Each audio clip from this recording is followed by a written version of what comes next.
love to share whatever we have with as many people as we can.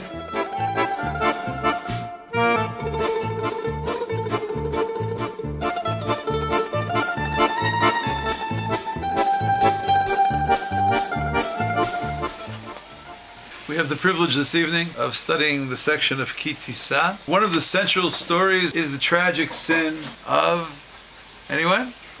All right, the golden calf. All right, to study a little bit of the golden calf transgression, there seems to be an introductory sentence there which may lead us to an understanding of how it is that the Jewish people erred in such a painful way.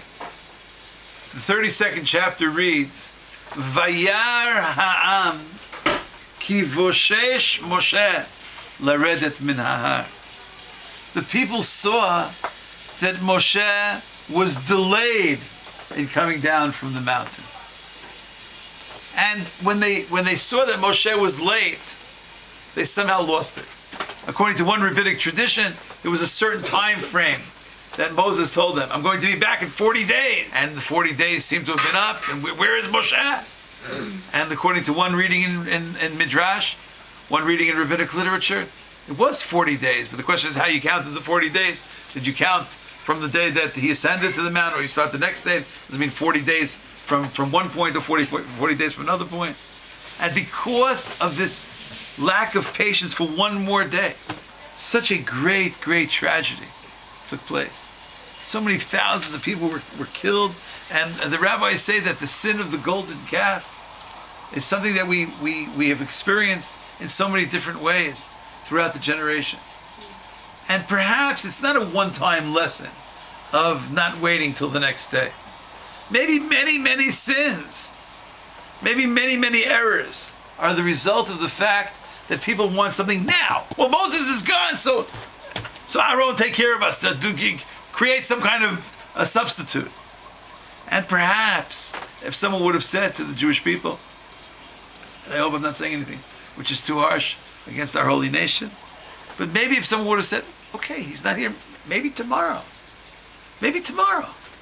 And if they would have waited just one more day, the whole chapter in the book of Exodus would read differently.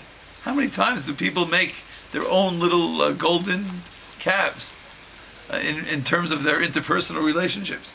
Because someone was supposed to meet them at 8 o'clock. Where are they? They're not here by 8 o'clock? Let's throw them out. Let's get a golden calf instead of them. And if you study in the book of Samuel, we have a great expert here, the great Rav, teaches the book of Shmuel. In the book of Shmuel, there's a story about one of the contributing factors to the downfall of one of the greatest kings in world history, to King Saul. And you know, there was some kind of arrangement with the prophet. Shmuel Hanavi, the prophet Samuel in the 10th chapter, tells him, you have to wait for 7 days. Shivat yamim tohel ad boi elecha. Wait for 7 days. Chapter 10, verse 8 of Samuel 1. Shaul calculates one calculation of 7 days, but he doesn't see the prophet Samuel. And so he goes on with his activities. Vayochel shivat yamim la moed asher Shmuel v'lo ba Shmuel ha-Gilgal. Ultimately, when Shmuel saw what he did, he just waited just a few more hours. A few more hours. And he says, you were supposed to lead the Jewish people. Your kingdom was supposed to be extended. But now your kingdom shall not endure. Shaul lost it because of a few hours. You know, in the sin of the Garden of Eden, this is not explicitly in the Torah, but in Kabbalistic literature, there's a notion that if Adam and Eve would have just waited a little bit longer, they would have been able to eat from the tree of knowledge. They were created, you know, they were brought into this world on Friday. And according to one reading in the school of thought of Rabbi Isaac Luria, in Lurianic mysticism, there's a school of thought that the tree of knowledge is so special, it's not supposed to be eaten on Friday. You know what it's for? The Holy Shabbat. So how far is Shabbat from Friday afternoon? A few hours, right? Just listen on double. Okay, I know the Eitz Hadat is wonderful, right? It's the most beautiful tree in the world, the most beautiful. But not now. Yes. Person has ga'ava. It's like he has an agenda, his time frame. He's not concerned with anyone else. And maybe Pesach, which we're soon going to have, the whole idea there is, again, not to have this nefichut, this, in other words, the matzah, as opposed to the bread that rises up. So it's not the hastiness, because sometimes you have to be on time, but it's rather the ga'ava. Is that what you're saying? I think it's part of that. No, it's part of what I'm saying. Rabbi say, I want it now, right now. Listen, I'm going to set the time frame. You set the time frame. The rabbis say, sometimes you don't wait to do the good deed at the right time. So maybe you lose the reward for the good deed as well. Everyone knows that one of the biblical commandments is to eat matzah bread on Pesach night. So the entire Jewish community observes it, I hope. And we have Pesach coming up in a few weeks. Every matzah, the matzot, ba'erev tochlu matzot. So the rabbis say, what about someone who sits on the day before Pesach, on Erev Pesach, and eats matzah? It's a wonderful thing to eat matzah, but not today. Tonight, the night. Tonight is the Seder, not now. The rabbis teach in Masechet Pesachim, Talmud Yerushalmi, it says that if a person eats matzah on Erev Pesach, if a person eats matzah bread on the day before Pesach, very unusual comparison.